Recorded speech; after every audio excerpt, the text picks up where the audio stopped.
아테네는 그리스의 중심지로서 학문과 철학의 중심지였고 우상이 가득한 도시였습니다.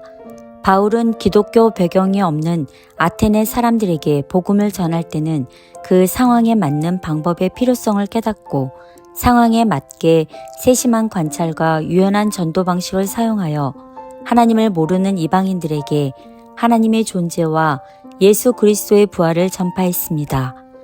오늘 공부를 통하여 우리 모두도 사도 바울이 아테네 사람들이 알지 못하는 복음을 전할 수 있는 문을 열었던 것처럼 우리가 복음을 나눌 때 다양한 문화를 이해하고 교류하기 위해 노력해야 합니다. 또한 선교할 때 비판하기보다는 존중하며 장점을 부각하여 그들을 위하는 사람으로 다가가는 우리 모두가 되기를 기도합니다. 안녕하세요. 안녕하십니까? 네, 오늘은 10번째 시간입니다. 예, 제목이 무엇이죠? 복음을 듣지 못한 이를 향한 선교. 예, 복음을 듣지 못하는 이방인들이죠. 이방인들을 위해서 이제 선교를 해야 되는데 두 번 시간을 가질 때 오늘은 그 첫 번째 시간이 되겠습니다. 그래서 이제 이방인들을 위한 선교를 할 때 지금까지는 만약에 우리가 예수님을 알고 있는 사람들에게 복음을 전한다고 하면 좀 쉽겠지요, 좀 더. 그렇지만 완전히 문화나 예수님에 대해서 전혀 모르는 사람들에게 이 선교를 하려고 그러면 정말로 새로운 방식으로 전해야 되겠죠. 기존의 방식에 이 유대인들에게 유대교에 대해서 알지 못하는 이방인들과 이 전할 때는 완전히 다른 방식으로 이제 전해야 된다는 것입니다. 그래서 이미 예수를 아는 사람들에게 구원의 복음을 전하는 것은 쉬운 일이죠. 이미 알고 있기 때문에. 그리고 비슷한 개념을 사용해서 공통어휘를 사용하면서 성경을 읽으면서 할 수 있는데 예수님을 알지 못하거나 기독교를 완전히 거부하는 사람들에게 다가가는 것은 더 어렵고 복잡하다는 것이. 어떻게 우리는 이런 사람들에게 다가갈 수 있을까요? 이것이 오늘 공부의 내용이 되겠습니다. 우리 다 같이 기억절을 보겠습니다. 우주와 그 가운데 있는 만물을 지으신 하나님께서는 천지의 주제시니 손으로 지은 전에 계시지 아니하시고 사도행전 17장 24절. 네, 이제 사도 바울이 이 아테네에 가서 아테네는 그 당시에 하나님을 전혀 알지 못하는 이 우상 신들이 가득한 곳인데 그곳에 가서 이제 사도 바울이 이제 하는 유명한 설교 가운데 한 가지죠. 너희가 알지 못하는 신을 섬기는 너희가 섬기는 그 신이 결국 누구다? 창조주 하나님이다라는 것을 이제 강조하는 것입니다. 그래서 우주와 그 가운데 있는 만물을 지으신 하나님, 창조의 하나님이 너희가 알지 못하는 신이라고 하는 그 신이 바로 창조주 하나님이라고 하는 오늘의 기억절을 선택했습니다. 그래서 오늘의 내용은 사도행전 17장에 있는 내용입니다.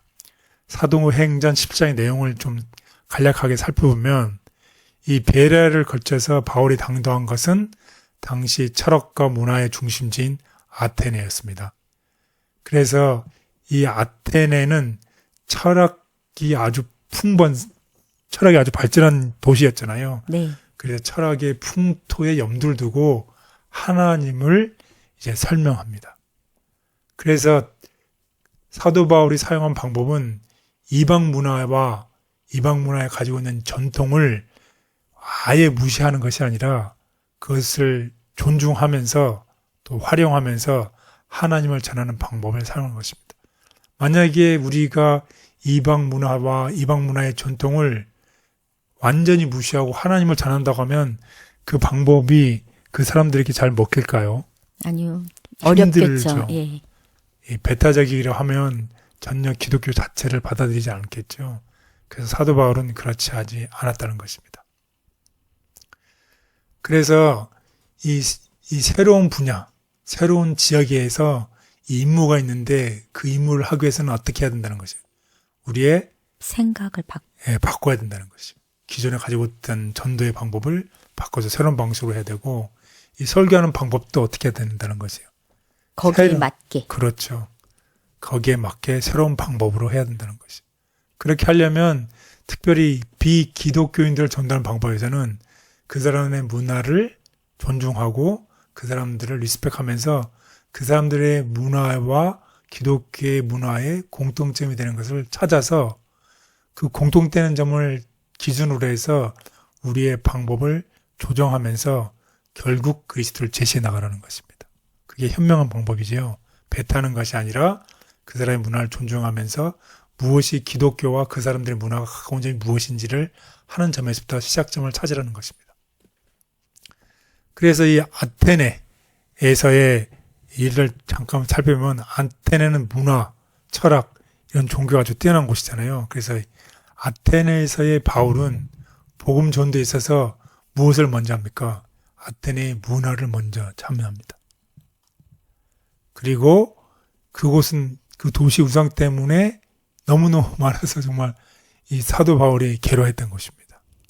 그래서 그는 복음을 전하기로 굳게 결심하고 이 복음을 설명하기 위해서 아테네의 문화와 아테네의 재단을 사용해서 거기에 유명한 두 학파가 있잖아요. 에피쿠로스 철학자들과 스토아 철학자들과 함께 대화를 합니다. 그들을 무시하는 것이 아니라 그들의 대화에 참여하지 않는 것도 아니라 그 사람들의 철학자들과 같이 대화를 하게 됩니다. 그러면서 이제 길을 열기 시작하는 것이죠. 그래서 바울의 전도의 방식은 그의 유연성을 보여준다는 것입니다. 유대인의 배경만을 이것이 반드시 옳습니다 라고 강요하지도 않았고 여러분은 틀립니다 라고 해서 아테네 문화를 무시하지도 않았습니다. 굉장히 현명한 방법을 한 거네요. 맞습니다. 아주 유연성 있게. 그렇습니다. 그래서 그것을 복음 소통의 출발점으로 삼아서 참여를 시작해서 사람들의 마음속에 한 걸음 한 걸음씩 다가간 이야기입니다. 저희에게도 필요한 그렇습니다. 것 같네요. 그래서 오늘날 우리가 복음을 나눌 때 다양한 문화를 접할 수 있잖아요. 네. 다양한 사람들에게 가서 전해야 되는데 그 사람들의 백그라운드의 다양한 문화를 이해하고 교류하기 위해서 우리가 노력하고 이해해야 된다는 것입니다. 그래서 서로 존중하고 서로 의사소통을 할 수 있도록 우리가 이렇게 해야 된다는 것이 오늘의 핵심 기별이 되겠습니다. 그렇게 보면 거기에서 이 철학파들의 사람들이 같이 얘기를 하다 보면 더 좋은 다른 데 가서 더 많이 알려달라고 얘기를 하는데 그곳이 아레오파고 광장입니다. 거기에서 설교를 바울이 하게 되죠. 그래서 아레오파고 설교회라는 제목으로 거기에서 유명한 시작점, 알려지지 않는 신에게 경배하는 이 사람들에 대해서 이제 설교를 시작하게 됩니다. 그래서 신약 성서에서 가장 영향력 있는 설교 중에 하나, 아레오파고 광장에서 한 바울의 설교입니다. 거기에 보면 이 사람들이 누구에게 경배하는가요? 알지 못하는 신에게. 정말 이 사람들이 신앙심이 참 많은 거죠. 네. 그러니까 우리가 알지 못하는 신에게라는 이것을 보면서 이 바울이 연설을 시작합니다. 그래서 이것을 출발점에서 바울은 아테네 사람들에게 누구를 소개하는 거예요? 하나님. 이 알지 못하는 신이 누구다? 유일하신 참 창조주 하나님이다라고 소개를 시작합니다. 자, 이렇게 설교를 시작하고 하나님을 알렸을 때에 반응이 어땠을까요? 궁금하시죠? 네. 이 사람들의 종교심이 많은 사람들인데 이 반응이 둘로 갈라졌어요. 그리고 이 사람들에게 죽은 자의 부활에 대해서도 설교했을 때 어떤 사람들이 그래서 처음 듣는 얘기잖아요. 네. 이 처음 죽은 자의 부활에 들었을 때 이 사상은 그 사람들이 가지고 있는 그리스 사상과는 완전히 다른 개념이기 때문에 다른 개념이 들어왔을 때 첫 번째 반응은 어떻게 예상할 수 있을까요? 반대하고 조롱하는 거죠. 네. 반대하고 조롱하는 사람도 있었지만 다른 사람들은 오히려 호기심과 오픈마인드를 가지고서 더 듣고 싶어하는 사람도 있었다는 거지. 그래서 아레오파고 공회 회원인 디오누시시오와 또 몇몇 여자를 포함한 사람들이 바울의 전한 복음을 들었다는 것입니다. 그래서 오늘의 이 교훈, 사도행전 10장 우리 적용해 보면 이 사울이 아레오파고 광장에서 한 설교는 효과적인 전도에 대한 귀중한 통찰력을 오늘 우리에게 제공해 준다는 것입니다. 따라서 우리도 이러한 친숙한 그 사람들이 알 수 있는 그 사람들의 문화에 맞는 친숙한 개념을 사용해서 이 복음을 소개할 때에 복음을 외면시 않고 복음을 받아들일 수 있도록 해야 되고 또 하나님의 성품에 대한 포괄적인 견해를 제시하고 또 회개에 대한 부르심도 강조하고 마지막으로는 이 바울의 메시지에 대한 반응은 다양했지만 결과는 결국 누구에게 달려있다는 것이에요. 하나님. 하나님의 손에 달려있다는 것을 이해하고 우리의 전하는 기회에 최선을 다해서 우리가 복음을 전해야 된다는 것을 오늘 공부를 해보도록 하겠습니다. 그래서 우리는 복음 전도에 어떻게 지속적으로 참여한다는 것입니다. 그래서 오늘의 학습 순서를 보면 첫 번째 아테네 히브리인 바울이죠. 아테네에 가서 복음을 전하는 히브리인 바울의 이야기입니다. 그리고 거기서 아까 얘기했지만 아레바고의 광장에서 설교하는 바울. 그 설교의 제목이 결국 누구? 알 수 없는 신을 통해서 창조주 하나님, 전혀 이 사람들이 알지 못하는 창조주 하나님을 전하는 소개하는 이 내용과 이러한 복음이 전해졌을 때에 받아들이는 사람의 반응이 엇갈리는 이 두 가지 사람들이 있었는데 여기에 대해서 오늘 공부를 다 같이 해보도록 하겠습니다. 첫째 날, 아테네의 히브리인. 아테네의 히브리인. 이 부제로는 새로운 생각의 전환이라는 내용을 이렇게 한번 붙여봤습니다. 아까도 말씀드렸지만 이제 사도행전에 나와 있는 내용이죠. 특별히 이 아테네에서 일어났던 일들을 기록하고 있습니다. 한번 배경을 보면 데살로니가와 베레아에서 이 복음을 전했던 바울이 유대인의 반대와 수동으로 인해서 형제들이 바울을 어디로 보내나요? 아테네. 아테네로 보내죠. 그래서 아테네에 도착해 보니 아테네는 어떤 곳이었나요? 우상이 가득한 도시. 우상이 가득한 도시였습니다. 이것을 보고서 바울이 어떻게 마음의 격분을 하고 어떻게 이제 하나님을 전하기로 했는데 하나님을 전하기에 유대인이나 하나님을 경외하는 이방인에게 접근하는 것과는 같은 방식으로 아테네 사람들에게 다가갈 수 없다는 것을 알았어요. 왜냐하면 이 문화적 배경이 완전히 다른 사람들이기 때문에 같은 방식으로는 하나님을 전할 수 없다는 것을 알았어요. 그래서 어떻게 했습니까? 이스라엘의 하나님 그리고 그들이 이스라엘 민족들 가운데서 행하신 일과 자신과 관계가 없다고 생각하는 이 사람들에게 똑같은 방식으로 선언할 수 없다고 생각했기 때문에 무엇이 필요했나요? 다른 전략이 필요했어요. 그래서 바울은 유대인을 접촉해서 그들이 이미 미세에 알고 있는 내용을 바탕으로 이미 유대인들에게는 그렇게 예수님을 전했는데 아테네 사람들에게는 참 하나님에 대해서 아무것도 모르는 사람들에게 어떻게 다가갈 것인가는 도전에 직면했다는 것입니다. 특별히 이 사람들은 학구적이고 철학적 사고를 가진 많은 사람들이 수많은 신들을 숭배했어요. 정말 알지 못하는 신이라는 말도 있었잖아요. 네. 수많은 신들을 했는데 이 사람들은 구원을 받기는 간절히 원했지만 이러한 사람들에게 어떻게 진리의 길을 가르칠 수 있을까요? 어떻게 그들을 예수님께로 인도할 수 있을까요? 어떻게 할 수 있을까요? 완전히 다른 문화에 있는 사람들에게 우리의 이런 속담 있잖아요. 로마 가면 무엇을 따르라. 로마의 법을 따르라. 네, 로마의 법을 따르라는 말이 네. 있죠. 복음을 전하는데도 복음을 전하는 문화에 맞게 복음을 전하라. 이렇게 생각하시면 되겠습니다. 복음을 전하는 우리 선교사님들이 박식해야 될 것 같은데요. 그 문화에 익숙해져 있어야 되죠. 네. 여기 그림이 두 개가 보이시죠? 네. 위에 있는 그림은 이 유대인들이 회당에 가서 사울이 유대인들에게 전하는 모습이에요.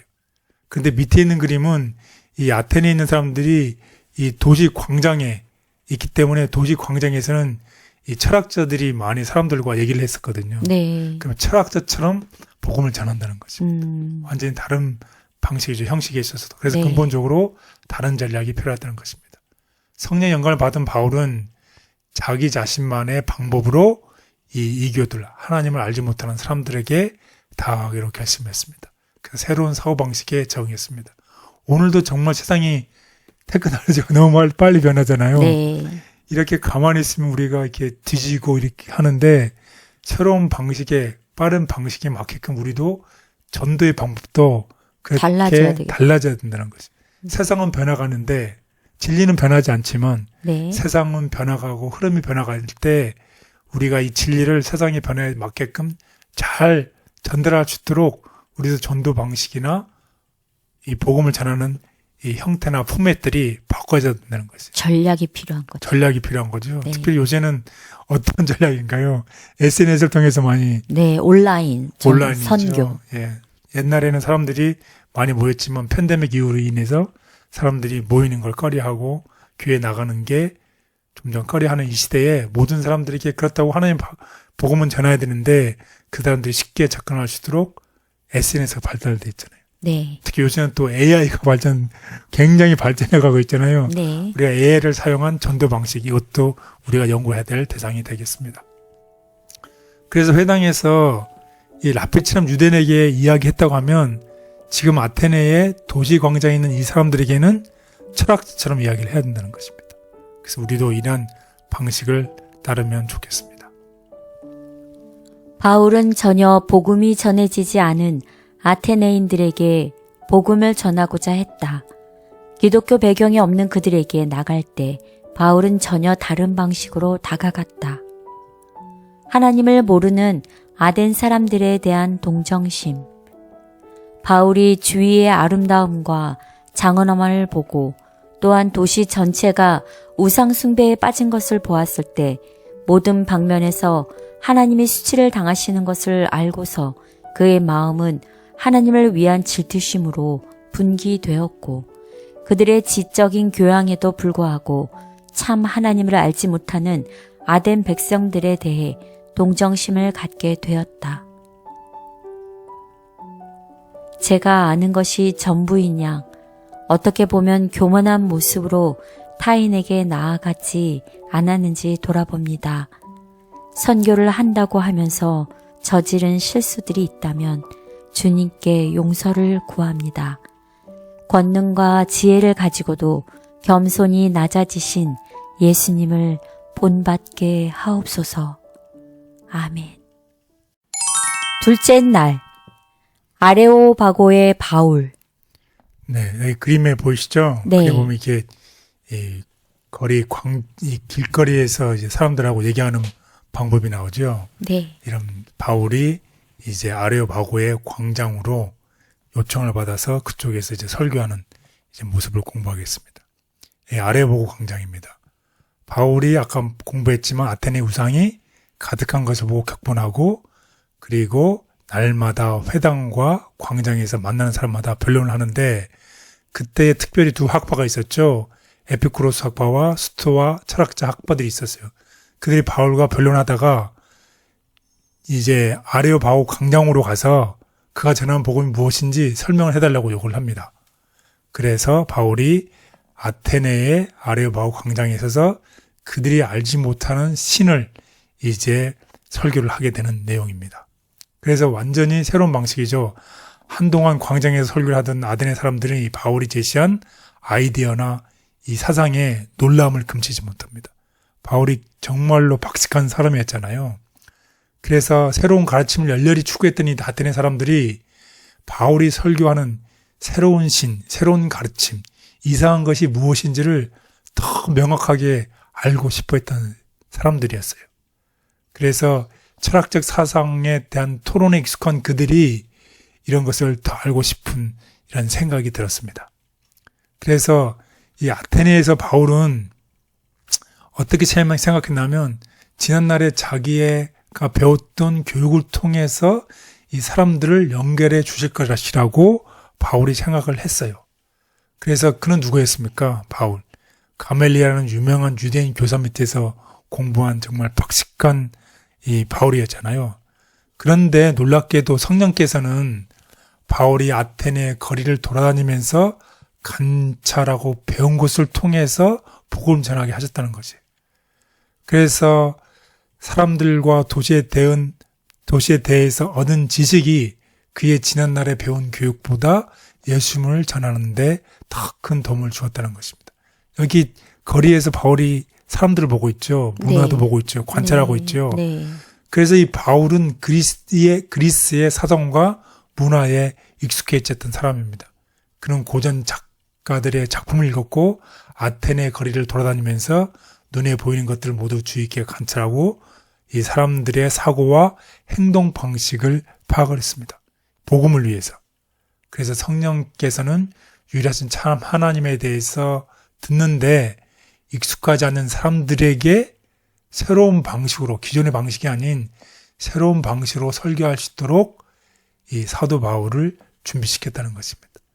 그 새로운 곳에 갔을 때 새로운 문화를 파악하고 적응하고 어떻게 사람들에게 예수님을 알릴 수 있고 하는 방식으로 사도 바울은 공부를 했고 그러한 일들을 통해서 준비했다고 하는 것을 꼭 기억하시면 좋겠습니다. 바울의 가르침은 사람들을 아레오바고로 이끌었다. 그는 철학과 문화에 정통한 논리 정연한이었지만 그보다 아테네 거리에서 파악한 내용이 더 유익했다. 결실이 적었던 전도 방법. 아테네 철학자들을 만났을 때의 사도 바울의 경험은 우리에게 교훈이 된다. 바울은 아레오바고에서 복음을 증거하는 중 논리는 논리로, 과학은 과학으로, 철학은 철학으로 대항하였다.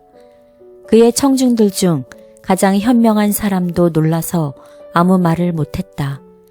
그의 말은 반박할 수 없었다. 그러나 그 노력은 별반 결실이 없었다. 복음을 받아들이게 된 사람은 별로 없었다. 그때부터 바울은 활동의 방법을 바꾸었다. 바울이 말한 것처럼 오직 그리스도의 십자가를 높이도록 도와주옵소서. 나도 모르게 다른 것을 앞세우려 했다면 바로 깨우치도록 도와주옵소서. 내 지식과 경험이 주님의 십자가 아래 새롭게 되게 하셔서 합당한 말을 나누게 하옵소서. 아멘. 셋째 날, 바울과 알 수 없는 신. 예, 아레바오고 강장에서 바울이 이제 알 수 없는 신이라고 하면서 이제 시작한 내용입니다.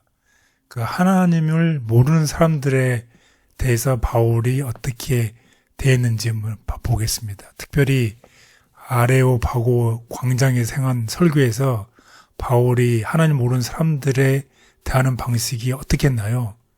그것을 분석해 보면 첫 번째 칭찬했습니다. 두 번째는 그들을 존중했습니다. 그리고 세 번째로는 같은 공통점을 찾기 시작했습니다. 그리고 공통점을 활용했고 그리고 그 사람들의 무지를 조롱하지 않았습니다. 그래서 한번 보면 칭찬했습니다. 이 사람들이 항상 종교적인 사람들이며 영적인 것에 참으로 관심이 많다는 사실을 칭찬했습니다. 인정해 줬네요. 그렇습니다. 그리고 이 사람들에게 세상에 대한 인지를 바꾸려는 전문가가 아니라 동등한 입장에서 자신의 지식을 나누고자 하는 사람으로서 그들을 동료처럼 존중하고 대해줬습니다. 그리고 공통점, 아까 말씀하신 것처럼 알 수 없는 신이라는 재단에서 이 알 수 없는 신이 곧 누구다? 하나님이다라는 생각으로 하나를 묻는 공통점을 활용했습니다.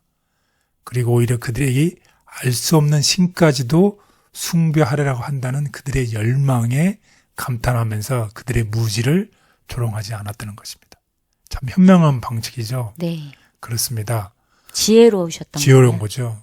우리도 근본적으로 우리와 신념이 다른 많은 사람들을 만나고 또 그 사람들에게 전해야 될 때에 우리도 최단 사도 바울처럼 이런 재치 있게 대처해야 되는 노력이 필요하다는 것입니다. 우리가 대화 상대를 칭찬하고 심지어 존경할 수 있는 점, 그리고 우리의 사고방식이나 행동방식과 공통점이 있는 점을 찾아내야 된다는 것입니다. 그렇게 했을 때 그 사람들의 문을 열고 하나님을 전하는 우리 모두가 되기를 간절히 바라겠습니다. 바울은 아덴 사람들의 상황 속에서 좋은 점을 발견하여 접촉점으로 삼았다. 그의 존중하는 태도로 그는 아덴 사람의 유익을 위하는 사람으로 여겨졌다. 살아계신 하나님의 존엄성을 증거함. 죄는 인간의 시야를 흐리게 하였으며 인간 자신의 힘으로는 천연계를 하나님보다 더 높이 평가함 없이 천연계를 해석할 수 없다. 인간은 천연계 가운데서 하나님 혹은 하나님께서 보내신 예수 그리스도를 식별할 수 없다.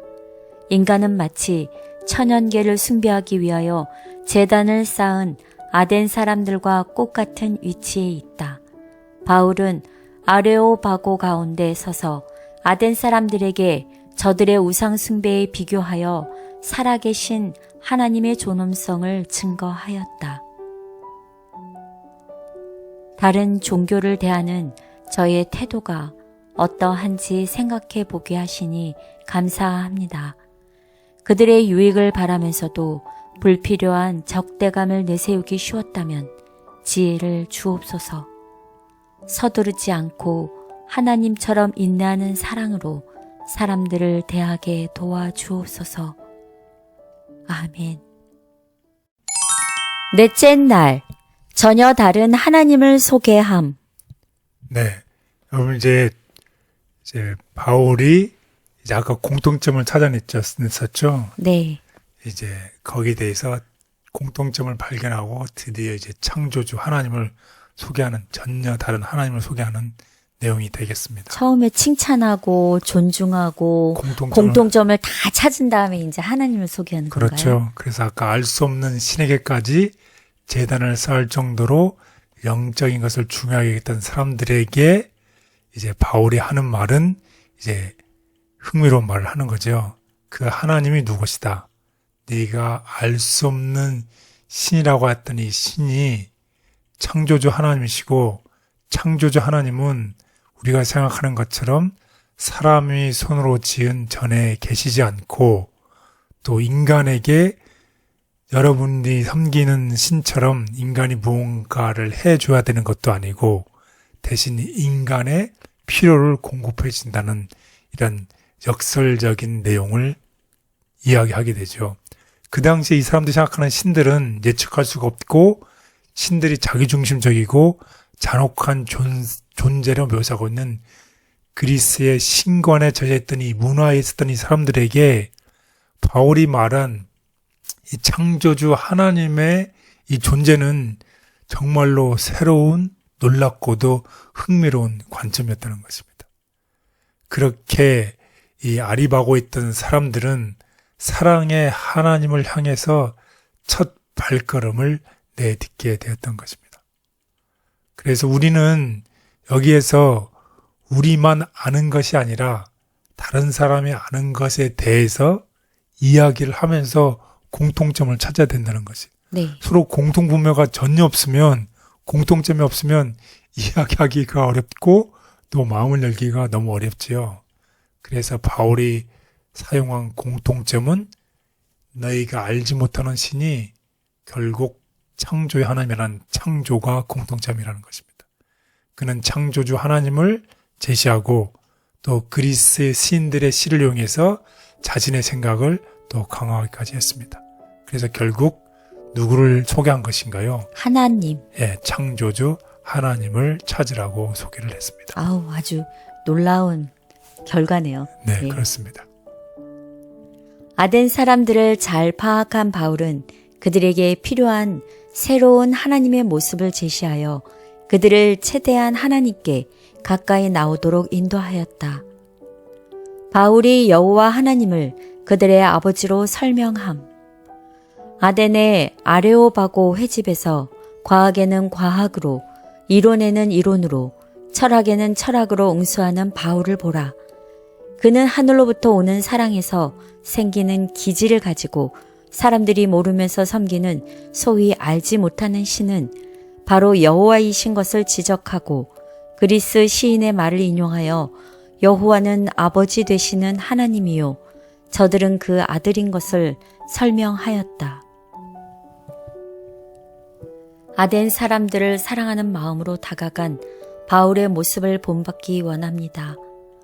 어떻게 하면 영혼들을 주님 앞에 인도할 수 있을지 지혜를 구하며 무릎 꿇습니다. 그들을 위해서 기도하고 참 하나님을 전하는 열심과 지혜가 있게 도와주옵소서. 아멘. 다섯째 날, 반응이 엇갈리는 지점. 예, 이렇게 사도 바울이 이 복음을 전했잖아요. 그럼 복음을 받아들이는 사람들의 반응이 있겠지요. 네. 그 반응이 엇갈린다는 것입니다.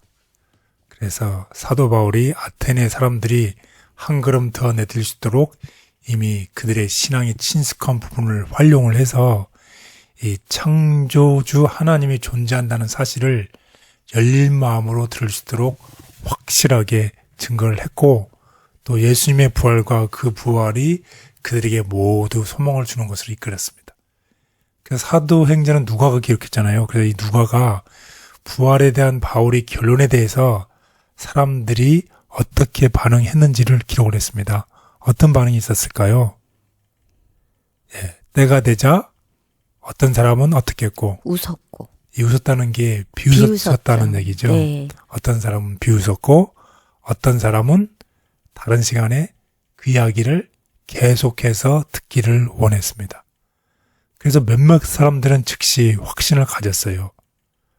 참, 이 반응이 똑같은 말을 들었지만 모두가 똑같은 방식으로 반응하지는 않았다는 것이. 네. 우리가 식물을 키울 때도 똑같은 식물을 같은 땅에 같은 물을 주지만 어떤 식물은 열매를 맺고 어떤 식물은 열매를 맺지 못하죠. 네. 특별히 고추를 우리가 화분에 심어보면 똑같이 물을 주어도 네. 어떤 건 고추가 잘 맺히고 또 어떤 고추는 시들어서 시들어가는 네, 고추도 네. 있지요. 그렇지만 우리의 책임은 어떤 것이에요? 가장 적절한 방법으로 예수님을 소개하는 것이고 그 결과는 듣는 사람의 마음에 달려있는 것이죠. 네. 하나님의 결과를 맡기는 것이죠. 그래서 우리의 삶 속에서는 우리는 끊임없이 새로운 은혜의 공급을 받는 사람이 되어야 된다는 것입니다. 오늘날 하나님의 교회의 신자들이 모든 영적 성장의 근원 되신 분과 살아있는 연결을 맺지 않는다면 그들은 추수 때를 위하여 준비되지 못할 것이다. 그들이 등을 손질하고 불을 밝히지 않는다면 특별히 필요되는 때에 더해 주시는 은혜를 받지 못할 것이다. 끊임없이 새로운 은혜의 공급을 받는 사람만이 매일의 필요에 알맞는 권능과 그 권능을 사용할 능력을 받을 것이다. 바울은 아덴 사람들에게 친숙하게 다가갔지만 그 중에도 복음이 무엇이며 그 가치는 어떤 것인지를 분명하게 전하여 그들이 바르게 선택할 수 있게 도왔다. 아덴에서 바울의 수고가 끝난 이유. 복음 기별이 아덴인들 중에서 비교적 성공을 얻지 못한 이유를 지성과 인간의 지혜를 자랑하는 그들의 교만에서 찾을 수 있을 것이다. 가련하고 잃어버린 죄인으로서 그리스도께 나오는 세상의 지혜로운 사람들은 구원에 이르는 지혜를 얻게 될 것이나 자신들의 지혜를 높이며 나오는 특출한 사람들은 그리스도께서만이 주실 수 있는 빛과 지식을 얻지 못할 것이다. 안타깝지만 거절하는 이들이 있음을 생각하고 낙심치 않고 전하게 하소서. 방법과 만남은 따뜻하게, 기별은 분명하게 전할 수 있도록 도와주옵소서. 부족한 종이지만 그의 일생에 중대한 기회에 다가가오니 함께 하시고 지혜와 은총을 주옵소서. 아멘.